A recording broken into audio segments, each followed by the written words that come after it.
All right, we just wrapped up week number 4 of the 2024 NFL season. The first month down, and boy, oh boy, it's been a doozy. Teams we thought were good are awful. Teams we thought were in a rebuild are tops of the league. It's been wild. Injuries galore. We had all the quarterback injuries last year. We got all the playmaker injuries this year. But alas, it's time to give you my rankings. I'm watching 99% of all these games. I'm taking notes, keeping tabs, breaking things down for you, ranking all 32 teams, 1 through 32. Let's just hop into it. Our bottom tier teams, there's not all hope lost for all of these teams, but for some of these teams, probably looking for a new head coach. On to 2025. Let's remember these are power rankings, not the standings. Let's hop into it. Teams 32 through 23. Okay, only winless team in the NFL, your Jacksonville Jaguars. I'm going to put them at 32 here just because of how dysfunctional it feels in Jacksonville. They're flat out bad. I can't believe it's this bad with Trevor Lawrence. He hasn't won a game as a starting quarterback since last November. Good golly gee. Doug Peterson, it's all bad in Jacksonville. Cleveland, another disaster, dysfunctional franchise. Don't you wish you kept Baker Mayfield instead of signing your soul over to Deshaun Watson, who is an awful person, an awful quarterback, and doesn't care about football? Clearly, he don't have that dog in him. It's just bad. He hasn't been abysmal, but it's just not good. The Patriots, there's just no talent on this team. When are we going to see Drake May? Start the Drake May clock. The defense isn't good. The offensive line isn't good. There's no playmakers whatsoever. Get Drake May out there. Get him some experience. But again, maybe you don't want to get him killed or lose your confidence. Miami at 29, there was some life in the second half, but they're awful. They have no quarterback play. I've been saying it's not just Tua. This Mike McDaniel scheme has been figured out. Teams know how to stop it. If you bump guys off their routes, you take away this quick, short shit, it doesn't do anything there. I think that's the bigger concern. Tennessee, Will Levis goes down. Mason Rudolph gets them off the schneid, gets them a win. They're okay. They've been competitive. They're just not good. Same with Carolina. They look a lot better with Andy Dalton offensively in particular. Chuba Hubbard, I never gave up, but this defense is bad. Vegas, the same thing, but a nice win. You beat a bad Browns team after an abysmal loss to the Panthers. You're missing your two best players. The question is, how long do those injuries last, and when do they get better as soon as they get traded off of this Raiders team? Antonio Pierce, he's trying, but man, it's ugly. Giants, they're bad with Daniel. Daniel Jones is like awful quarterback. God, he sucks. Brian Dable's getting fired. The GM's getting fired. It's all bad in New York. But hey, Malik Neighbors, very good. Very good wide receiver. Like me some Malik Neighbors. LA, 24. It's just a year for hell from the Rams. You're missing Puka Nacua. You're missing Cooper Kupp. You're missing like your entire offensive line. You're missing guys all over the defense. This is just, you can't do it. They're just completely outclassed every week in and week out. Matt Stafford's running for his life. And finally, the Cardinals at 23. We had a lot of high hopes. I loved what I saw from the Cardinals the first 2 weeks, but the last 2 weeks have been abysmal, man. This defense, they're losing it out there. And Kyler Murray, this offense hasn't been good for 2 straight weeks. He has the worst body language in the league when he's on the sideline. He's mopey, he's pouty, he looks like he doesn't give a shit. He looks like he wants to blame everybody else. This is the same stuff that happened with the end of the Cliff Kingsbury tenure, and it's popping up again, man. He is a huge front runner when things are going good. He's flying high when things are bad. He is not a foxhole guy. It doesn't do it for me. Maybe they'll trade him for somebody else like Anthony Richardson. Maybe those 2 former Eagle coordinators could swap quarterbacks, but it's bad there. But Marvin Harrison Jr. is good. James Conner had another 100-yard game. Lots of problems out in the desert, though. But let's get to our next set, our middle tier teams, teams 22 through 16. Okay, Chicago up to 22. I think they looked okay this weekend. Like I said, though, they're playing a completely outmanned Los Angeles Rams team. But they got the win. They were at home. The defense played well, and the offense looked better. For the love of God, they ran the football. Thank you, Chicago. Cincinnati at 21. They finally get their first win. We need more consistency. This defense is awful. Offenses look good the last few weeks. I would say 3 weeks since the Kansas City game. This offense has looked good, but this defense is bad, bad, bad. And that's probably going to cost them from really making a run at this thing. But it's positive. Jets at 20, easily the worst loss of the weekend. Nathaniel Hackett is easily the worst play caller in the NFL. Robert Saleh and Aaron Rodgers don't get along at all. I mean, like at all. There's button heads. Who would have guessed that the Jets coaching staff, who's been awful, is a bad coaching staff? Who would have guessed? Defense good, offense bad. Denver, you beat the Jets, so you go ahead of the Jets, I guess, on this one because they're both bad teams. Bo Nix -7 passing yards in the first half. Finished with 60 for the game. That's the lowest of like any quarterback since like 1950 to win a football game, throwing for 60 yards. It was, I mean, man. But the defense has fixed some of their holes. They were able to stop the running game. They had a real issue with that. They've been good the last 2 weeks. The offense is like, keep telling me Sean Payton's an offensive wizard. It makes my eyes bleed watching this team on offense. Colts up to 18. Gotta be frustrating if you're a Colts fan. We saw it. We saw it. Anthony Richardson roller coaster. He's up, he's down, he's hurt, he's not hurt. He gets hurt. Joe Flacco steps in, and the offense actually does offensive things. They look really good against like the best defense in football. Get a nice win. Joe Flacco can get the ball to his wide receivers. Michael Pittman, who's been awful all season, gets over 100 yards. Jonathan Taylor has another solid day on the ground. This defense isn't good in Indianapolis by any stretch of the imagination, but it's got to be so frustrating to see what this offense could be with an actual drop back quarterback. I don't understand this Anthony Richardson pick. I mean, yeah, he's a freak athlete, all his immeasurables, but he doesn't fit this offensive scheme. I guess they were going for a Jalen Hurts type build, but he can't complete a pass. He can't. He's the most inaccurate quarterback in the NFL. It's just tough. Chargers at 17. Valiant effort for a team that's super undermanned. Again, missing both their tackles, missing their best defensive player. I mean, they couldn't do anything out there. They couldn't run the football. Herbert's running for his life. They get a 10-0 lead early in the game, and they don't score the rest of the day. Harbaugh's doing a good job. I just don't think this team is very talented. And at 16, I'm going to keep the Cowboys at 16 from last week. I mean, Dallas is okay. They're not good. The Cowboy fans will tell you they're not good. The offense has moments, big plays to CD. They can't run the football at all. The defense looked a lot better, even though the Giants are just awful on offense. But they gave up a ton of yards again. Giants moved the football. They just couldn't get it into the end zone. Now you're missing two of your best defensive players on that defensive front. One's out for a good stretch of time. Micah Parsons probably day-to-day, week-to-week. And they're entering the toughest part of their schedule, I think. You got Pittsburgh, you got San Francisco coming up. So it's not great for the Cowboys all around. But let's get into it, what everybody came here for. Your top 15 teams. Number 15, maybe a little surprising. Okay, number 15, I got the Atlanta Falcons into the top 15. Welcome, Atlanta. They've looked a lot better since their dud in week 1 against the Pittsburgh Steelers. I thought they were very competitive against the Chiefs. They beat the Eagles in the comeback, and this is a nice win again at home against a division rival. Look, the Saints defense is good, and the offense for Atlanta struggled most of the day. Cousins, no touchdowns, 200-plus yards and a pick. Bijan did nothing on the ground. Tyler Algier got a little bit more going, but they couldn't really run the football at all. I mean, at all. The biggest question is, like, where's Kyle Pitts at also? Kirk Cousins loves throwing to tight ends. He's done nothing all season. But the defense stepped up in a big way, have a pick six. The special teams, they recover a muff punt for a touchdown. And let's not sleep on my man, Young-Ho Koo, with basically the walk-off game winner from downtown, 58 yards. Just so slept on. He's so consistent. He's big time. He's clutch. He's made all of these kind of kicks. I think Atlanta looks good. I don't think they look great. It's hopefully going to get better the more and more we get Kirk Cousins out there. Got to do a better job at protecting him. They got to run the football better. I know New Orleans is good, but it needs to be more consistent. I kind of don't know what to do with this division. There's like 3 teams in this division, and I could think any of them win this thing. They got some good. They got some bad. I just think Falcons are kind of the most average out of all of them. I don't think I've seen anything that shows me that their best is great. But I don't think I've seen their bad is the worst. I'm going to throw out week 1, I think, mostly because Cousins hadn't played in forever. But Falcons here at 15. Okay, dropping 5 spots. I got the Saints at 14. I know the Falcons just beat the Saints. The game was in Atlanta. It was basically an even game. A defensive score, a special teams score.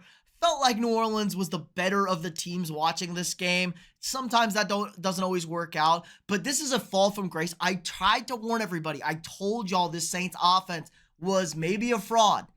Maybe they're not this juggernaut now. Once defensive coordinators get on film what they're going to do, they can take stuff away. And that's what we've seen. Saints, if they don't have Taysom Hill in the game, if they aren't able to run the football super effectively with Kamara, I mean, they're just bad. Derek Carr is what he's been. Guys just don't have a resurgence in their career at 35 years old. I know Baker, Sam Darnold, you're going to yell at me in the comments, but those are young guys. Those are talented young guys that are in like the prime of their career. Derek Carr's an old man. We know what he is. We know what his story is going to be in this NFL. So he's come back down to earth. The defense is still really good. This was not on the defense. They shut down the Falcons running game. They took away pretty much all the passing game. I think this is what we were expecting for Atlanta. A good defense, hopefully a better offense. That's what we've seen. They've dropped 2 in a row. Got to get this thing back on the right track. But I don't know. I just don't know what to do with this entire division at all. I do like that Chris Olave is getting a little bit more involved in the passing game. Rashid Shaheed is a hit or miss guy. He's kind of all or nothing. So if everything's firing, the Saints are unbelievable. But when it's not, it could be a knuckle drag, slug it out fest. And you just can't beat a ton of teams like that. Okay, going up 1 spot at 13, I got the Green Bay Packers. The rare lose a game, but still move up in the power rankings. Look, I was very impressed with what I saw from Green Bay, in particular in the second half against the Vikings. Look, they got punched in the mouth. Jordan Love coming back from the injury, and he looked like it. He was a little uncomfortable. He couldn't plan off of his left leg. It was kind of like no zip on the ball, and it was ugly. Defense didn't help them out whatsoever, missing several guys in the secondary. Jair Alexander ducking his father, Justin Jefferson, once again. But the bounce back in the second half was what I like to see. You know, Minnesota goes into a shell defense, and they're giving you passing game all over the place, and they took advantage of that. Love was very effective throwing the ball. He did pull a Brett Favre, throw 3 interceptions, including a really bad one in the fourth quarter with 6 minutes left and 3 timeouts, just a screw it jump ball that gets picked off. But all around, I'd be very positive if I'm a Packers fan. The defense got to get fixed. You know, we get some health back. They are so turnover reliant. They forced 3 turnovers again, essentially, which really is what this defense lives on. You can't always get those bounces each and every week, but they're aggressive, they're fast, they do a decent job of getting after the quarterback. Offensive line was strong at protecting Jordan Love. The run game's got to get going more. I wanted to see more out of that run game, but I think Green Bay's trending in the right direction of a very good team. Want to see what they look like with Love getting a little healthier. He's got to cut down on those turnovers. We know he's kind of a gunslinger. We saw it in the playoff game last year against San Francisco. Cut back on those, get that run game going. And this is a super, super well-coached team. So Packers here at 13. Okay, this feels aggressive. Maybe I'm not high enough. Maybe I'm too high here. I'm going to put the Commanders at 12, up 8 spots. This offense in Jaden Daniels, boy, oh boy. Look, I know they haven't played the toughest schedule out there, but they've been absolutely blistering hot. They're scoring on 68% of their drives. This is literally unheard of. 68% of their drives through the first 4 weeks result in points. We've never seen anything like this in the NFL. Cliff Kingsbury is an excellent play caller. Maybe he's not the perfect guy to be a head coach, but he can draw it up with the best of them. Jaden Daniels is super efficient. He's got an 82+% completion percentage, the best through 4 games like ever by any quarterback. He's been ridiculous. They've been running the ball really well. This offense is like maybe the best offense in football if they can keep this up. They're playmakers everywhere. We got Scary Terry. They can run the ball all over the place. And Daniels does not look overwhelmed whatsoever. Knows when to run. He's doing a much better job of not running so much. He's getting his slides. Even his interception, I thought was a good interception. He just missed the throw. He just kind of overthrew it on a seam shot to Scary Terry. The big problem with this team is their defense. I don't think their defense is very good, but they do have a defensive head coach in Dan Quinn who has coached up some really bad defenses and made them pretty average to downright good over some time. So maybe gonna take a few weeks, and maybe this Commanders defensive unit just turns into an average unit. If you can have an average defense with a top 5 offense, that's going to win you a lot of football games, and this division feels wide open. I don't love anything I see out of anybody else in this division. Honestly, I'm kind of disgusted I have one of the other teams in this division ahead of Washington. I kind of hate where I put that team, but we're not going to talk about them. Washington could be fool's gold. Like I said, 4 games, anybody can look good, but I do love it when I see a rookie coming into the league and looking as good as Daniel has so far. So Washington, potentially a team to keep an eye on. For now, we're going to keep them at 12, but maybe we find them inside the top 5. Okay, down 1 spot. I'm going to put Pittsburgh at 11 here. Yeah, the defense, you can't show up every week, I guess. They were preparing for Anthony Richardson. They did such a good job. They hurt Anthony Richardson, and they weren't ready for Joe Flacco just airing it out on them. And it's hard. The defense has been busting their ass off in gritty, grindy games each of the first 3 weeks. It hasn't been pretty for them, but they got it done. What I did love that I saw was the offense for Pittsburgh looked so much better. We kind of saw it last week, kind of getting there, like, oh, there's some signs here with Fields. all around. It's not perfect, but it's good enough. This week was what we needed from Fields. Fields an awful first half, lights it up in the second half, throws for over 300 yards, has 3 touchdowns, 1 on the ground, runs for 50 yards. This is what I want to see from this Pittsburgh offense, because I've been saying it all year. If they can score like 20 points, I know they scored 24 and lost. They're going to win a lot of games if they can score 21 to 24 points, because the defense most weeks are going to prepare for the correct quarterback, lock in, and they're just going to get more breaks. Pittsburgh can go on longer drives, give the defense rest, allow them to lock in, get after opposing teams' quarterbacks, pin their ears back when they don't feel like they have to get a stop on every single possession like they have been. So I think I'm higher on Pittsburgh than I was going into this week, even though they lost. I kind of had a weird feeling. It was just one of those games, like on Sunday morning, I had a weird feeling the Colts were going to win that game or give Pittsburgh problems, and they did. But I'm really happy I saw Pittsburgh move the football at a very good rate against a bad defense in Indianapolis. So down a spot for Pittsburgh, but I think we're going to see a bounce back big game against the Cowboys on Sunday night, though.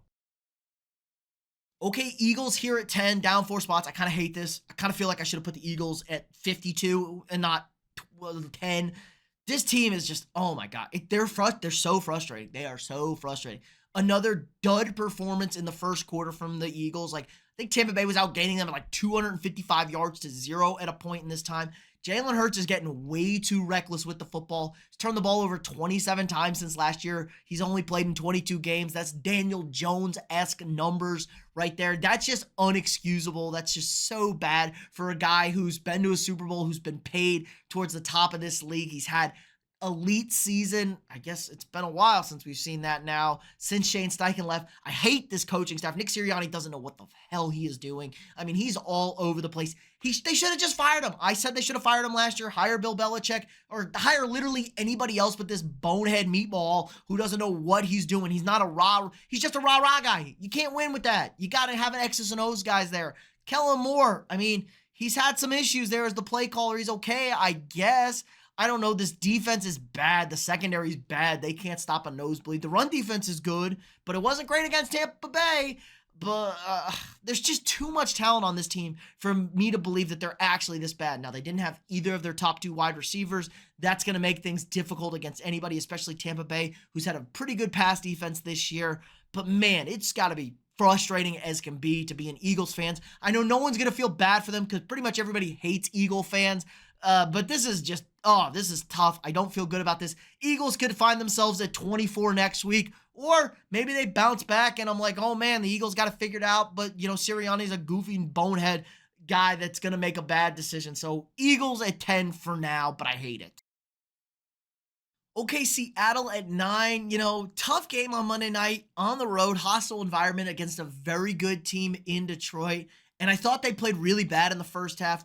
The defense is probably the biggest concern, but the offense in the second half was awesome. I thought they were really, really good. They moved the football on 3 straight drives in the second half, scored 3 touchdowns, and kind of got it close to Detroit. Now, they got stopped by a couple of penalties, a soft offensive pass interference on 4th down, I will say, that stopped the drive in, Lions territory and led to a punt. The defense was the concern. We knew that they were going to struggle to stop the run, especially missing their 2 interior defensive linemen. I mean, Byron Murphy has been a stud of a rookie, probably defensive rookie of the year favorite right now. He's been awesome. He's not in there, so they're going to struggle with it. They have a really tough time with it, but Goff lit them up 18 for 18. He's all over the place. Even caught a touchdown on them. Secondary couldn't. There were so many blown assignments. Guys were wide open. Amon-Ra on the final touchdown, wide open. J-Mo for a 70-yard touchdown was basically wide open. It was way too easy for Goff. But we knew that Seattle wasn't for real, but I like what I saw from them. This is kind of why I wasn't too high on them. They, I didn't like, they're 3-0. Let's put them in the top 5 or top 3 or whatever. I'm like, they haven't played anybody great, but this was a good learning experience for the Seahawks. I kind of wish the game was 28-17 and not 42-29, or I think it finished up as. It's kind of it just looks better if the defense can get some more stops. But Seahawks at 9 here, I think they're a good playoff chance team right now. Okay, Tampa Bay up 4 spots. What's the rule? I have one rule with Baker Mayfield. If you believe in Baker Mayfield, he's bad. He's awful. People believed in Baker against Denver 2 weeks ago. He was bad. He was awful. Everybody started doubting him again. If you doubt Baker Mayfield, he is maybe the best quarterback in this league. And he was doubted, and he lit it up, put a beat down on a bad secondary, which is exactly what you want to see. Tampa Bay's a weird team, man. They're fun. They're frisky. The defense is all over the place. But they got dudes out there, man. Mike Evans and Chris Godwin, maybe the best pairing. They're definitely up there. I know Evans is a little bit older, but Chris Godwin has been lights out this season. You see Bucky Irving coming in and filling in for Rachaad White, Mr. Inefficient to Mr. Efficient in the run game. I think this is kind of like the best good team there is, but they're not great. I don't think the Buccaneers are great, but they have good experience. Do I trust them to win this division? I don't know. This division, the NFC South, is always ridiculous and all over the place. But I think I like them the best, but I can't believe in Baker. I don't believe in him. So we'll be good. Because once I do believe in him, he's going to be bad. Buccaneers at 8. Okay, San Francisco at 7. I'm going to put the Niners at 7 here. I know they're 2-2. Awful loss to the Rams. Man, they should have just finished that game. Special teams really kind of shit their pants in that game. But I've really liked what I've seen from Brock Purdy this year. I thought he's been really good. I think, he's kind of on par with what he was last year, but he's been missing, Christian McCaffrey. He's been missing Debo. He's missing Kittle. They came back this week. It looked good. It's kind of slow, kind of ugly. Defense a lot better against a bad New England team. I think that's the downside of this team. I just don't think this Niners defense is quite as good as it's been. The offense is okay. It's about the same. They need to get Christian McCaffrey back. He's got, tendonitis and both his Achilles are inflamed. It's not great. I'm here in December, maybe November. Playoff push, maybe. They need Christian McCaffrey. Now, Mason's doing a good job filling in for him. They're just going to run him ragged. Feels like this run blocking scheme is just so good that anybody who's competent can run for 100 yards at a touchdown. And if you're slightly above average, you can chunk out 230 with them consistently. So I think the Niners are going to have to grind it through like we've seen the Chiefs do the last few years. Grind it through the regular season, get into the playoffs, and that's where you go and make your money's worth. Hopefully they have McCaffrey back, but I'm just not in love with everything about this team. They feel like a less good version of the team we've seen in the years past. Okay, I got another rare one. Houston at 6, dropping a spot. A rare win your game, but drop a spot in the power rankings. Man, we're just all over the place this week. Look, Houston's got all the talent in the world, especially on offense, but it just doesn't feel like they have any dog in them. Like, there's no, I hate the way they play offense. It needs to be more. They need to be scoring more points. They need to be moving the football more than they currently are. Now, maybe it's a little bit of like a sophomore slump, but not really, because CJ Stroud is on par with what we saw last year from him, especially towards the end. He had an awesome day on Sunday, but they have to score on the last possession of the game. It's just weird, man. Now, I know they're missing their top 2 running backs. You want to get Joe Mixon back, get the running game going. Even Dameon Pierce, I think, would be an upgrade for Cam Akers. God bless Cam Akers, but he's had 2 Achilles tears in the last 2 seasons. I can't imagine there's much power left in those legs. Defense is okay. It's not great. It's not anything special. Now, they've been giving up more points than the yards would say, so they've been kind of unlucky in scoring opportunities because they haven't been allowing teams to move the football too much on them, so maybe that kind of balances out a little bit. But it is concerning. I just kind of hate the way they play football right now. It's ugly. It's gritty. And that's kind of, if you look back, what they did last year. But it needs to be prettier. Honestly, it needs to be prettier. Call me out. It needs to be prettier. This isn't a beauty contest about winning football games. Well, you kind of need to look better against bad teams like the Jaguars, division opponent. I get it. You need to look better on offense than you have been, because you can't win these gritty, ugly games against elite teams, because elite teams will just blow you out, like we saw potentially an elite team do last week to the Texans. So Texans at 6 here. Good team, happy with the record, just like I want it to look better. Okay, I'm not going to be a prisoner of the moment. I'm putting the Ravens here at 5. Awesome performance on Sunday night. Can't take that away from the Ravens. This is what we've wanted to see from the Ravens from the start of the season. I don't know how we can explain that 10-point loss, or the 10-point blown lead in that loss to the Raiders. It'll be the stupidest loss of the year probably by any team. But this is what we saw. Derrick Henry, 199 on the ground, over 200 all-purpose yards. Now, I don't love the cosmic karma of not getting Henry. That 200-yard game would have been the NFL record for most 200-yard rushing games in a career, so I don't love that. But Lamar Jackson didn't have to do much. They don't have to throw the ball. They ran the ball, punched it in, was efficient, threw it like 18 times or something like that. It's just, this is what you want to see from the Ravens. This is what you want to see from their offense. pound the rock, very efficient throwing the football. Lamar gets in the mix running it, and they're going to score points. They're going to look good. They're going to be tough to stop. Defense was really, really where they improved against Buffalo. They got after Josh Allen. He was running for his life. They were making it impossible for him to get comfortable back there. They took away the run game. James Cook couldn't get anything going on the ground, and the secondary was all over these Bills receivers. I know this isn't a great receiving core, but they were on them like white on rice. They were glued to them, which is what we haven't seen. They've been awful in the back end for Baltimore. So I'm not going to overreact and say Super Bowl now for Baltimore. I want to see it against Cincinnati this week. I want to see it. It's two pretty good games in a row for Baltimore. You've played Cincinnati well in the Joe Burrow era. I need to see it again. And then I'm going to be like, okay, Baltimore is fully back. We're ready to rock and roll, because they finally didn't like struggle with a huge lead against Buffalo. Let's see if we can do that for 2 weeks in a row now.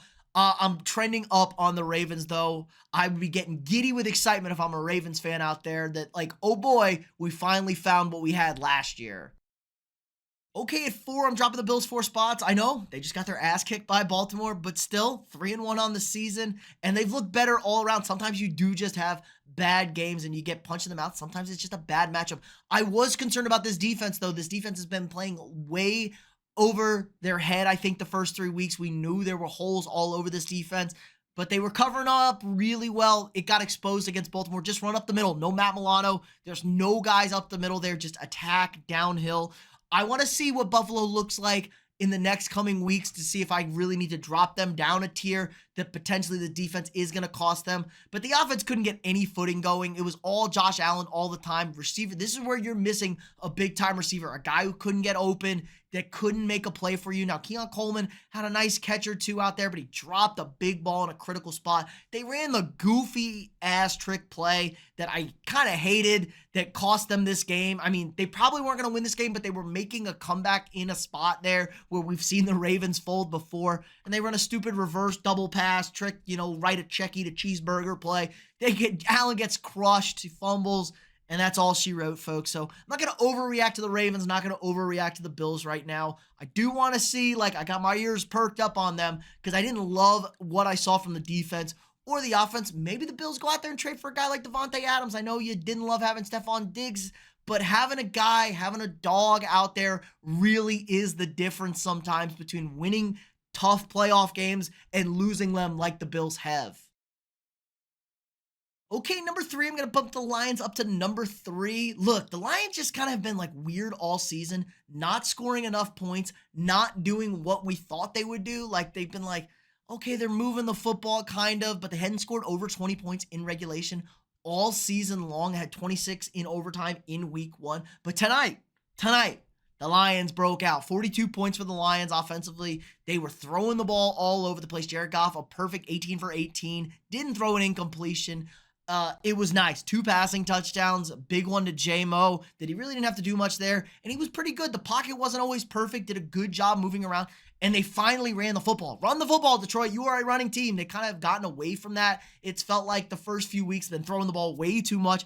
I want to see Goff at 18 to 23 passing attempts for Jared Goff. Maybe 16 to 23 passing attempts. That's how many passes Jared Goff should throw if the Detroit Lions want to win football games. Defense, not the best in the second half. They come up with the stops when they needed it. But Terrion Arnold, got to stop grabbing people. Stop. If I'm an opposing team, I'm just throwing at Terrion Arnold because you're going to get penalties called. They know he's a holder. It's on his thing now. Referees know that. They're going to throw flags on him, especially against good wide receivers. There's some good wide receivers in Seattle. There's some even better wide receivers in the division. So that could be an issue for Detroit. We've been worried about the secondary. It's been really good through the first 4 weeks, I thought. Not great all around today, and they got pounded on the ground, man. They ran the ball pretty well. Seattle, Kenneth Walker's back. So there are some question marks there from Detroit. They just don't quite feel as good as last year. But besides the Tampa Bay game, you can't complain with what they've done. They got 3 wins very convincingly. It felt like tonight, I didn't feel like they were ever going to lose that game tonight. I don't know. It just feels like a little bit of the spark's gone, and this was what I was worried about. It's hard to do this year in and year out, especially when that chip's not on your shoulder anymore. You're the big target, Detroit. You're the big team out there. But still, got to be happy if you're a Lions fan. 3-1, it's all in front of them, obviously. And if we could see more offensive production like this, like touchdowns instead of field goals or nothing or 4th down stops, yeah, this is going to be one of the best teams in the league and definitely should be a Super Bowl favorite. Well, we're here. It's 2024. I can't believe I'm doing this. My Minnesota Vikings is number 2 in the power rankings. I mean, 4-0, and they've beaten 3 playoff teams from last year, and teams that we still think are very good in San Francisco, Houston, and Green Bay, respectively. Nobody gives a shit about the Giants week 1. But this thing is, they're doing it on offense. They're doing it on defense. They get out to a blistering start, 28-0. And then your punt returner gets hurt. You put in a backup punt returner there. He muffs the punt, opens the door. Darnold throws an interception in the third quarter, looking to put the game away when it was 28-7. But they did a good job. They gritted it out. The Packers cut it to 6. They put a big boy drive together. They go get points to make it a double-digit game, recover the onside kick, and that's all she wrote. The big thing here with this Vikings team is they lead the league in scoring offense. They're top 5 in scoring offense. They're top 5 in scoring defense. They lead the league in passing touchdowns. They lead the league in interceptions on defense. Those are the things. They're doing it on offense. They're doing it on defense.